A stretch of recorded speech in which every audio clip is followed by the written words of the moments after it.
All right, everyone, welcome. Today we're going to do a deep dive on one of the most important design patterns in AI right now, Retrieval Augmented Generation, or RAG for short. If you're an engineer building anything with large language models, this isn't just a nice to have, it's pretty much essential. So let's get right into it. So let's start with the core problem we're all trying to solve. Large language models, for all their power, are basically time capsules. Their knowledge is frozen, locked into the specific data set they were trained on. This means they're completely blind to real-time events, your private company data, or frankly, anything that's happened since their last training run. This fundamental disconnect from the real world is a huge roadblock for building truly intelligent and reliable applications. Here's our game plan for this tutorial. First, we'll define exactly what RAG is. Then, we'll walk through the entire data flow from beginning to end. After that, we'll get into the core logic that makes it all work. We'll ground this in a real-world use case, and then we'll wrap up with why this pattern is such a game changer for any serious AI engineer. So, first things first, what exactly is RAG? We've just talked about this problem of static knowledge. Well, RAG is the architectural solution. At its heart, RAG is a design pattern. It's a way of giving a language model a direct line to fresh, external information, right at the moment it needs it. So, instead of only relying on its baked-in internal memory, the system first goes out and pulls in relevant data from an external source. This is how we ground the model's response in reality. Probably the best analogy for this is an open book exam. A standard LLM is like a student taking a closed book test, right? It can only rely on what it's already memorized. But a RAG system, well, that's like giving the AI a set of perfectly curated notes tailored to each specific question. As you can imagine, the result is a massive improvement in the quality and accuracy of the answer.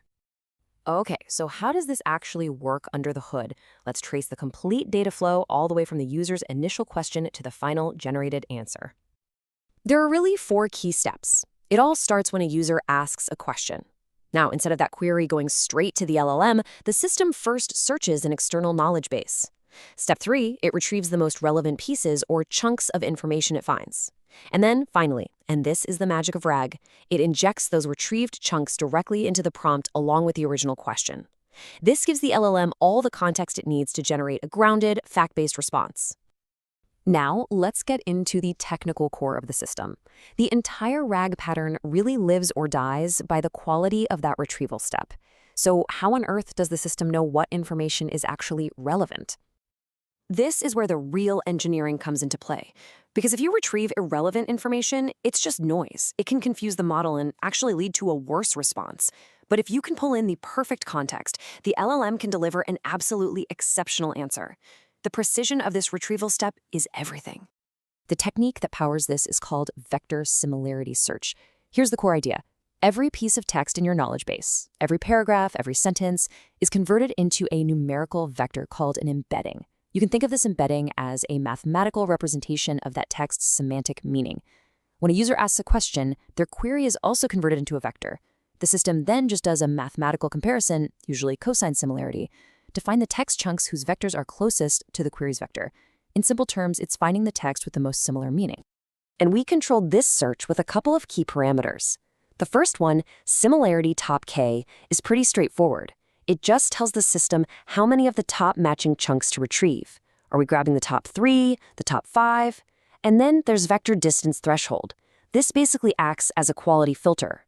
It sets a minimum relevant score, which ensures that we only retrieve chunks that are genuinely similar to the user's query. All right, that's enough theory. Let's make this concrete with a classic, incredibly powerful use case that every engineer should understand: building a system that lets you chat with your own private documents. Here's the process. First, you ingest your proprietary data. This could be thousands of PDFs, technical documentation, your company's internal wiki, you name it. Then you break all of those documents into manageable chunks and you create a vector embedding for each one. All of these embeddings get stored in a specialized vector database. And that's it. Your system is ready. Now, when a user asks a question, it queries that database, finds the most relevant chunks from your documents, and generates a highly specific answer based on your own private data. And this really gets to the heart of why this pattern is so powerful. RAG allows an AI agent to blend its general, web-based knowledge with very specific private information. You're creating a hybrid intelligence that is both broadly knowledgeable about the world and a deep expert in your specific domain. So, to bring it all home, let's summarize why this pattern is so transformative. And, just as importantly, let's look at the real-world trade-offs you have to consider when you implement it.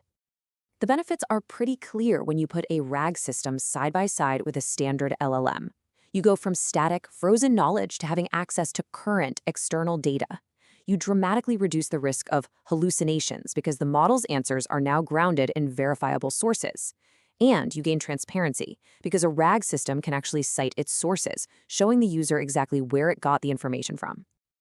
But of course, RAG isn't a free lunch. There are trade-offs. It definitely adds architectural complexity. You now have a vector database and an ingestion pipeline to manage. That retrieval step can add some latency to your responses. You're also going to have additional operational costs and token costs. And maybe most importantly, that knowledge base requires significant data preprocessing and ongoing maintenance to keep it current and useful.